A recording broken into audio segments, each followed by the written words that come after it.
قاضی صاحب تلاوت. اعوذ باللہ من الشیطان الرجیم.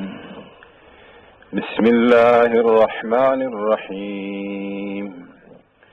ان الذين قالوا ربنا الله ثم استقاموا تتنزل عليهم الملائكة ألا تخافوا ولا تحزنوا وأبشروا بالجنة التي كنتم توعدون نحن أولياؤكم في الحياة الدنيا وفي الآخرة. بے شک وہ لوگ جنہوں نے یہ کہا کہ ہمارا رب اللہ ہے پھر اس پر استقامت کے ساتھ کڑے رہے، ان کو اللہ کے فرشتے پیغام دیتے ہیں کہ کوئی خوف نہ کرو اور کسی غم میں مبتلا نہ ہو جاؤ، اور اس جنت کی خوشخبری لو جس کا آپ کے ساتھ وعدہ کیا گیا تھا. ہم دنیا میں بھی آپ کے دوست ہیں اور آخرت میں بھی. صدق اللہ العظیم. شکریہ جی. بسم اللہ الرحمن الرحیم. اچھا جی، میں یہ جو جس طرح کا ابھی سینٹ کا الیکشن ہوا، میں سب کے سامنے آج ایک رپورٹ جو یونائٹڈ نیشنز کے سیکرٹری جنرل نے اپنے نیچے ایک پینل بنائی، اور اس پینل کا نام ہے fact I, financial accountability, transparency اور انٹیگریٹی. یہ ایک پینل ہے. اس کی جو رپورٹ آئی ہے یہ آپ سب کے لیے بڑا، یعنی ہمارے ملکوں کے لیے، غریب ملکوں کے لیے، ڈیولپنگ ورلڈ کے لیے یہ بڑی خوفناک رپورٹ ہے. اس رپورٹ کے مطابق ہر سال 1000 ارب ڈالر غریب ملکوں سے اللیگلی منی لانڈر ہو کے یہ امیر ملکوں پہ جاتا ہے، اور یہ ٹیکس ہیونز پہ جاتا ہے، جس طرح جو آف شور اکاؤنٹس ہیں. اور جو ٹیکس ہیونز میں غریب ملکوں کا پیسہ پڑا ہوا ہے، چوری کا پیسہ، وہ 7000 ارب ڈالر ہے. اور اس میں یہ کیسے پیسہ ٹرانسفر ہوتا ہے؟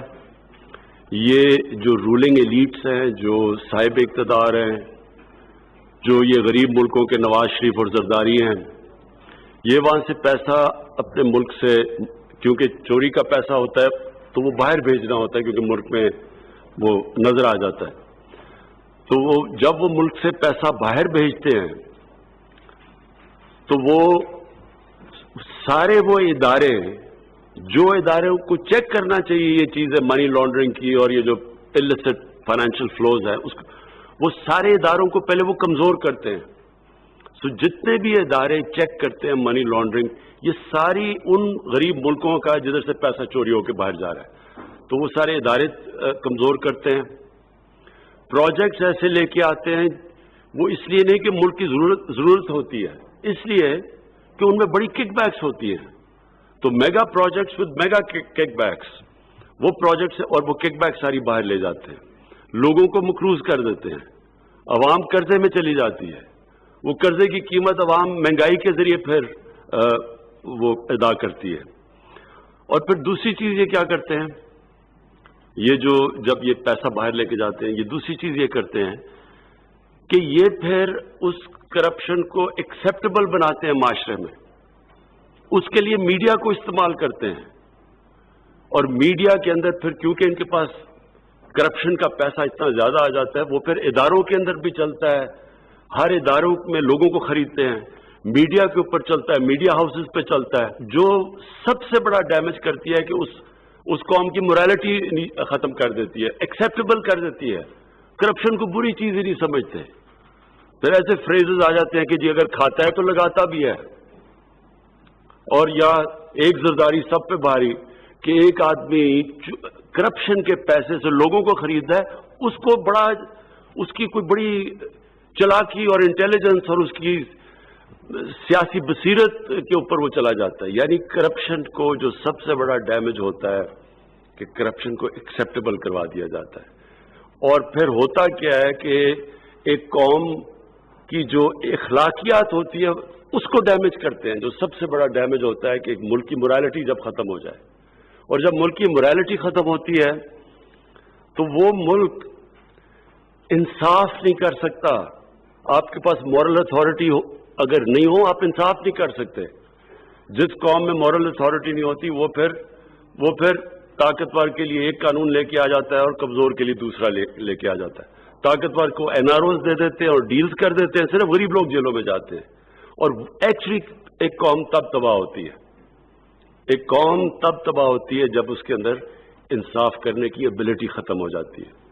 اور یہ اسی لیے نبی صلی اللہ علیہ وسلم نے کہا تھا کہ بڑی قومیں تباہ ہوئی تمہارے سے پہلے, جدھر ایک قانون امیر کے لیے اور دوسرا غریب کے لیے. یعنی جو قوم انصاف نہیں کر سکتی, جس میں قوت نہیں ہوتی انصاف کرنے کی. تو یہ جو پیسہ نکلتا ہے غریب ملکوں سے, یہ نکلتا ہی اس لیے ہے کہ یہ سارے جو چیکس اور بیلنسز ختم کرتے ہیں, morality ایک قوم کی ختم کرتے ہیں, اس کی ابیلٹی ختم کر دیتے ہیں کہ طاقتور کے سامنے کھڑا ہو, پھر ان کے ساتھ کمپرومائز ہوتی ہیں, اور ایونچولی یہ ایک قوم اوپر نیچے جاتی ہے. تو جرمنی تباہ ہو گئی تھی سیکنڈ ورلڈ وار میں. جاپان 2 ایٹم بمز ایک ملک کے اوپر گرے اور وہ اس کا کیا حال تھا, دونوں کھڑے ہو گئے پھر سے. تو قوم کھڑی ہو جاتی ہے, لیکن جب اس کی morality ختم ہوتی ہے, اور یہ سب سے بڑا یہ جو ایلیٹس کرتے ہیں, یہ جو ایک ملک میں یہ جس طرح کہ ہم نے الیکشن میں دیکھا ہے, جو اوپنلی کہ پیسہ چل رہا ہے, سب کو پتا ہے, جو تماشا دیکھا ہے, تو اس سے جب اس کو ایکسیپٹ کر جاتی ہے قوم, اصل میں سب سے بڑی تباہی تب آتی ہے. میں جی یہ اس سے پہلے اپنی احمد شروع کرنے سے پہلے میں صرف 2 چیزوں پہ پھر سے ایمفسائز کرنا چاہتا ہوں.